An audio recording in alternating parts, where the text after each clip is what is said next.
One of my filmmaker friends told me how movies are made. He said, you put an ordinary person into an extraordinary circumstance, and then you have them figure out how on earth to get out of it. The story I'm about to tell you fits that formula perfectly. It's about this guy you might not have liked very much a few years ago.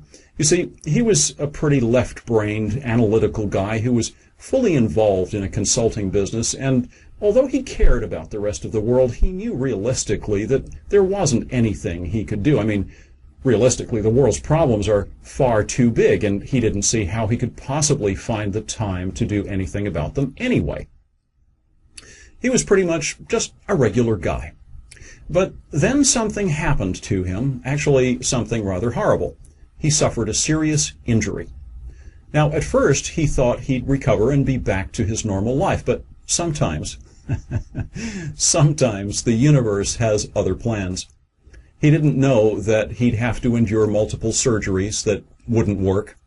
He didn't know that he'd spend years of his life lying in bed, and the pain he'd endure was more than anything he'd ever encountered in his life. As he lay there in bed, he started thinking, and he thought and thought and thought. He thought about his condition, about his future, and about people he'd known and the lives they've led, and then he realized something extraordinary.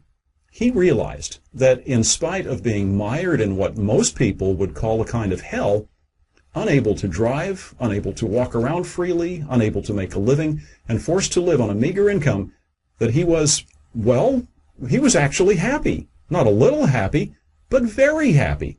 In fact, he was happier than he'd ever been in his life. Now, it wasn't long before this guy picked up pen and paper and wrote a letter to a friend who wasn't happy. And he decided to help this person who had been unhappy for decades. So he set out to write this letter about how to create happiness and how that knowledge found him. You see, he realized that unbeknownst to him, as a child, he'd actually been trained in the art of happiness. Before he knew it, that letter he was writing took up his whole writing pad. After 35 pages, he had a problem. He had so much more to tell his friend about how he achieved happiness, but no more paper. And then it dawned on him that if he wrote a book instead on the subject of happiness, he could help not one, but thousands of people. Before he knew it, he wasn't writing a book anymore either. He wanted to help more people, and he realized he could do it by donating part of the proceeds of his book to others in need. And then he realized that if he created an organization dedicated to helping all the world's people achieve happiness, he could do even more. He had no idea at that point that he had just crossed a one-way bridge from which he could no longer return.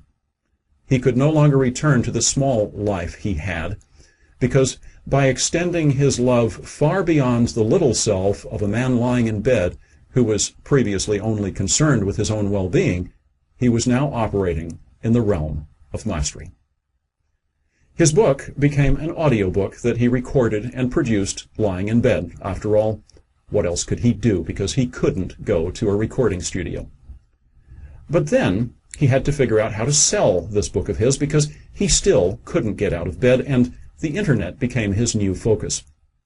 But in the process of reaching out to people who might be able to help him sell his book, he came across an audio recording that would completely change his life. After hearing the words spoken by another author, he just knew he had to work with this man. He was so moved by the spirituality and humanity behind the author's voice. So our hero contacts the author to see if he would be interested in helping him promote his audiobook, because the man had a mailing list and he had a product. Together, they could work as a team, a joint venture marketing team. He soon learned that this author was one of the very first people on the internet to ever do a joint venture like this. In fact, he was one of the handful of internet marketing pioneers responsible for getting some of the first big companies and marketing gurus of today started on the path to earning big incomes online. Sounds pretty promising, doesn't it? Sadly, though, the author turned him down. He was nice enough, but said no thanks. Well, Some months passed, and the man tried again. He tried by reaching out to the same author, but this time with a different product they could market together. And of course, again, it was to do with helping people become happier. Once again, the author turned him down.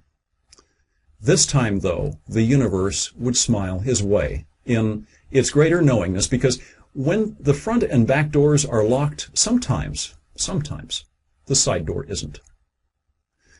2 days after being turned down the second time, the author checked his email, and in his inbox was a message from the guy he'd just turned down for the second time 2 days ago. Of course, he knew what the email would say. It would be a thank you for his time type of email. Well, he opened it anyway, but now here was something he didn't expect. The man didn't thank him for his time. He wrote something far, far different. He said he had 2 dear friends, one in Jerusalem, Israel, and the other in Beirut, Lebanon. He'd sent emails to both of them, and he tried calling both of them, and neither one responded.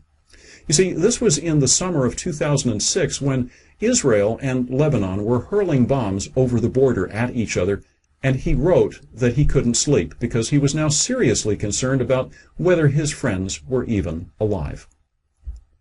So at 3:30 in the morning, he didn't write a courtesy thank you for your time email.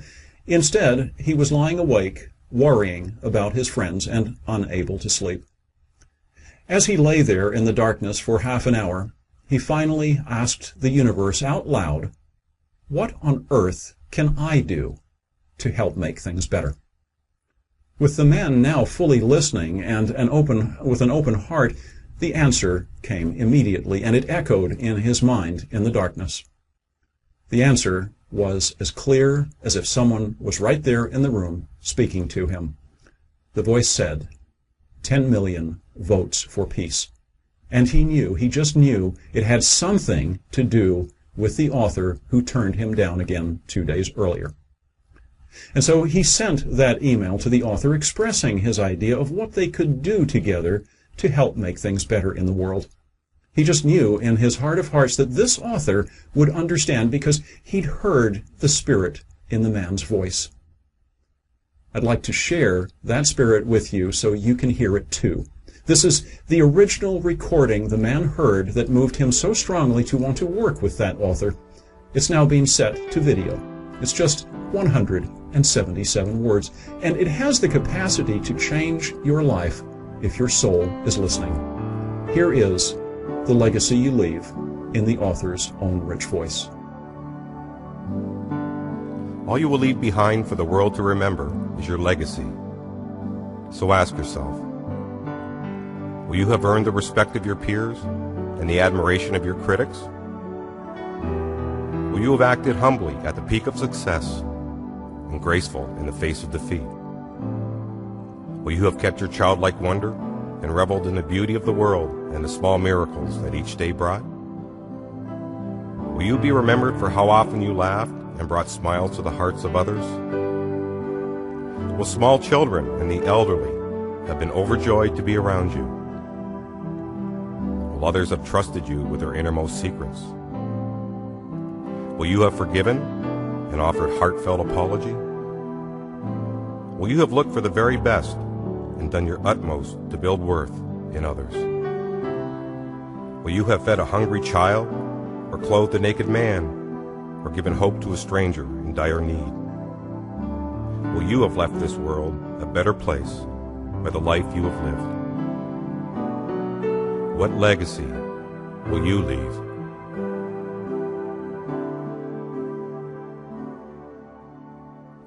Isn't that beautiful? So at 6:42 a.m. that morning, the guy's phone rings, and this time it's the author calling him with a remarkable story about what just happened to him that very morning. You see, the author is a well-known marketer, and he receives hundreds of emails every morning, mostly with offers to do joint venture marketing projects. Every morning, the same thing, email after email. But this morning, something very different happened. Oh, he got his hundreds of emails as usual, but it was how they landed in his inbox that opened the side door of possibility and of spirit.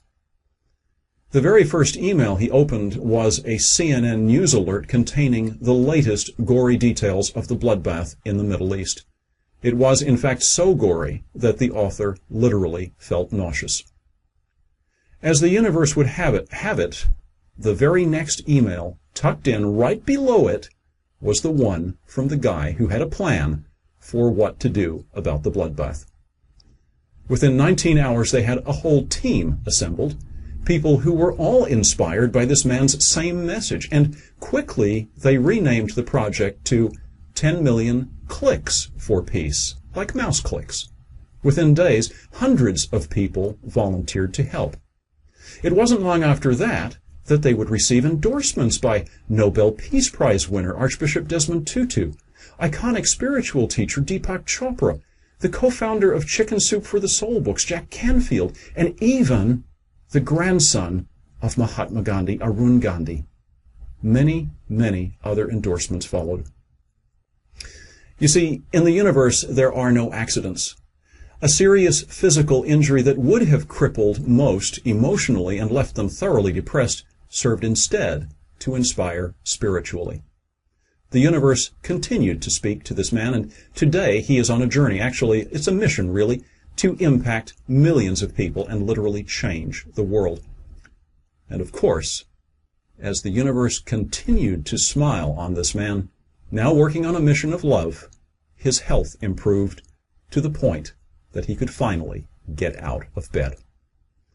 Sometimes the universe won't let you get up until you've awoken to love. Isn't that a great story of transformation?